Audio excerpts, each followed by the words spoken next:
Everyone, good evening sir. Date 3/11/2022 है. Myself Mithilesh Kumar. I belong to Mughal Sarai district Chandauli, and I had completed my high school and inter in my village. In present time, I am studying at Savitribai Phule Government Polytechnic Azamgarh. My branch is mechanical production. आज हम बात करने वाले हैं भारत के लौह पुरुष, जिन्हें लौह पुरुष सरदार वल्लभ भाई पटेल के नाम से भी जाना जाता है. भारत के लौह पुरुष सरदार वल्लभ भाई पटेल का जन्म 31 अक्टूबर 1875 को गुजरात के नडियाद में एक किसान परिवार में हुआ था. इनके माता का नाम श्रीमती लाडबाई व पिता का नाम झावेर भाई पटेल था. ये अपने जीवन का प्रथम शिक्षा गुजरात में प्राप्त किया और हाई स्कूल की परीक्षा पास करने के बाद इन्होंने कानूनी शिक्षा प्राप्त करने और डिग्री लेने के लिए 1910 में इंग्लैंड चले गए. इंग्लैंड जाने के बाद इन्होंने 1913 में इंस ऑफ कोर्ट में लॉ की पढ़ाई की और लॉ की पढ़ाई इन्होंने ऐसी की, इतनी मेहनत से की, इन्होंने सेकेंड रैंक लाया. और सेकेंड रैंक तो लाए मगर ये एक ऐसे लॉयर उस समय बने कि इन्हें हराना मुश्किल था. इस चीज को देखकर अंग्रेजों के मन में प्रश्न उठा और इन्हें अंग्रेजों ने कई लाभ वाले पद दिए, इन्हें नौकरी करने को बोला, परंतु इन्होंने बोला कि मैं अंग्रेजों के लिए कभी काम नहीं करूंगा. शुरू में ये गांधी जी को पसंद नहीं किया करते थे और जब गांधी जी गुजरात क्लब आते भी थे तो पटेल जी बोलते थे कि ऐसे नम्रता और ब्रह्मचार से तो देश आजाद नहीं हो सकता है गांधी जी. और फिर 2 साल बाद गांधी जी से इनकी मुलाकात Bombay presidency political conference Ahmedabad में हुई. वहाँ गांधी जी से कुछ बातचीत के दौरान इनको बहुत प्रभावित हुए और गांधी जी के कुछ विचारधारा से ये बहुत प्रभावित हुए. और प्रभावित होने के बाद इन्होंने एक बहुत अपने जीवन में कठिन निर्णय लिया. इन्होंने ठान लिया कि मैं लॉ तो अब नहीं करूंगा और वहीं वकालत छोड़ दिए. और वकालत छोड़ने के बाद अपने वेशभूषा को वहीं पे फाड़े जला के फेंक दिए और वहीं से धोती कुर्ता धारण किया और बोले और मन में एक संकल्प लिए कि मैं पैसा तो बहुत कमा सकता हूँ परंतु अपने देश को आजाद कराना चाहता हूँ और मैं अपने देश को आजाद कराऊंगा. और उसी उद्देश्य पे इन्होंने काम भी किया और ये भारत के उप प्रधानमंत्री बने और गृह मंत्री भी बने. और 1928 में वो मौका आ भी गया.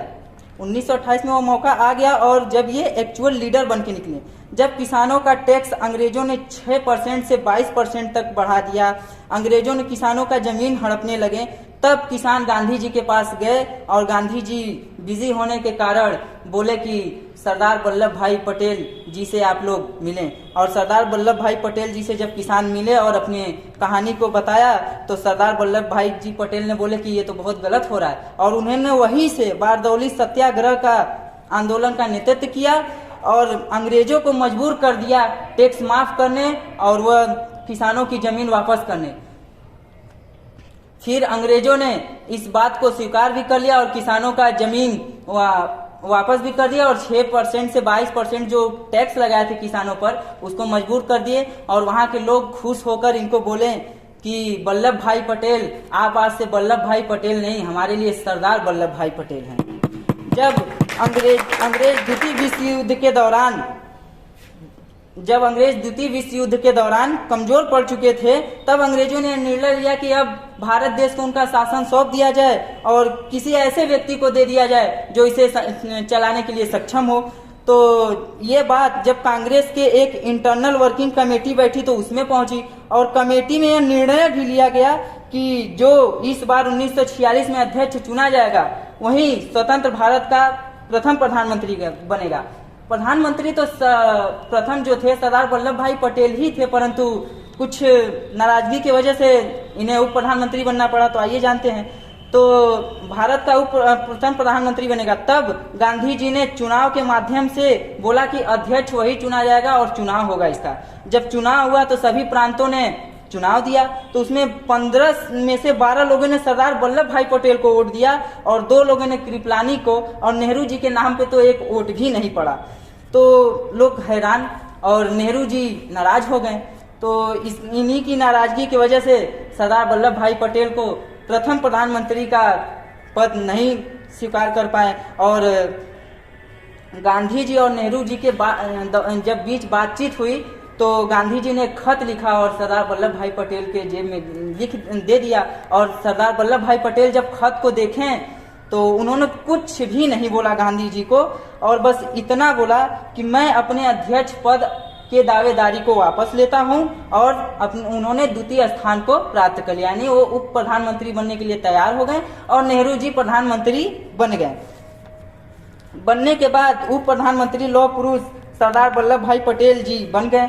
योगदान और सफलता, एकता दिवस क्यों मनाते हैं और इन्हें स्टैच्यू ऑफ यूनिटी क्यों कहते हैं? क्योंकि उस समय बहुत से वीर पुरुष थे और बहुत से महान लोग भी थे, परंतु इन्हें ही क्यों कहा गया? तो आइए जानते हैं। यह भारत देश में सरदार वल्लभ भाई पटेल ना होते तो भारत देश में उत्तर से दक्षिण आने के लिए जो आज हम लोग राज्य को पार करते हैं, वो एक समय हुआ करता कि हम लोग देश को पार करते हैं। परंतु जब सरदार वल्लभ भाई पटेल ने इस चीज को देखा और सुना, और तो उन्होंने अपने कुशलतापूर्वक बुद्धि का इस्तेमाल करके भारत को आज एक खंड में न विभाजित होने दिया और एक अखंड भारत बनाया। जब उस समय राजस्थान, गुजरात, तेलंगाना आदि जैसे राज्य अलग होना चाहते थे, तब सरदार वल्लभ भाई पटेल ही वो व्यक्ति थे जिन्हें अलग नहीं होने दिया और भारत से जुड़े रहने दिए। कहते ना, अंग्रेजों ने जहां हिंदुस्तान को टुकड़ों में बांटा था, वहीं सरदार वल्लभ भाई पटेल ने उस खाई को काटा था। साम दाम दंड भेद को इन्होंने अपनाकर उस समय में 565 रियासतों को जोड़कर भारत को अखंड बनाया।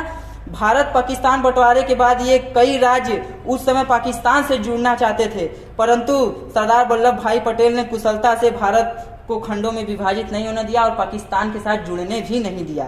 ये बहुत बड़ा उनका योगदान है। जब कश्मीर के कुछ मुसलमान पाकिस्तान से मिल गए तो पाकिस्तान के राजा हरि सिंह 20 अक्टूबर 1947 को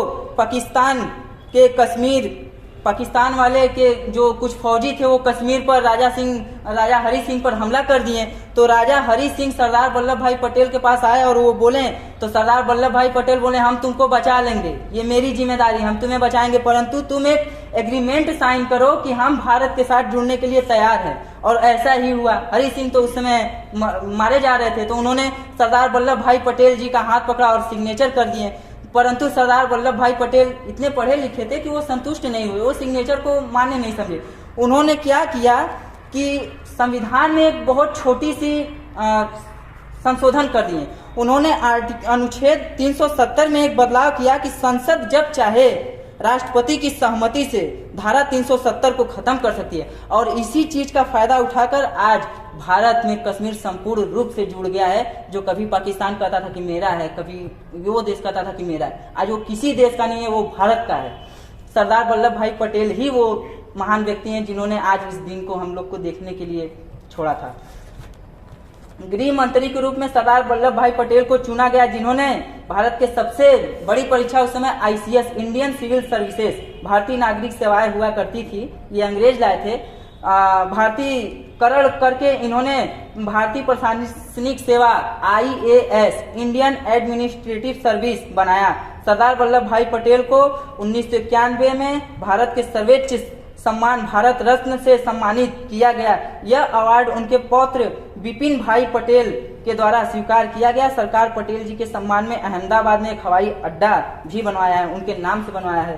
सरदार वल्लभ भाई पटेल की 137वीं जयंती के अवसर पर 31 अक्टूबर 2013 में गुजरात के नर्मदा जिले में सरदार वल्लभ भाई पटेल का एक मूर्ति बनाया गया, जिसका नाम एकता की मूर्ति रखा गया, और उसे ही हम लोग स्टैच्यू ऑफ यूनिटी भी कहते हैं। सरदार पटेल की यादों को ताजा रखने के लिए अहमदाबाद में शाही बाग में सरदार वल्लभ भाई पटेल मेमोरियल सोसाइटी में सरदार वल्लभ भाई पटेल के नाम पर 3D लाइब्रेरी भी बनाया गया है। इनके कुछ विचार थे जो हम लोगों को भी अपनाना चाहिए, और बहुत अच्छे विचार थे इनके। बोलने में मर्यादा मत छोड़ना, गालियां देना तो कायरों का काम है। उतावले होकर उत्साह से बड़ा परिणाम निकलने की आशा नहीं रखनी चाहिए। कठिन समय में कायर बहाना ढूंढते हैं, परंतु बहादुर व्यक्ति तो रास्ता खोजते हैं। हमें अपने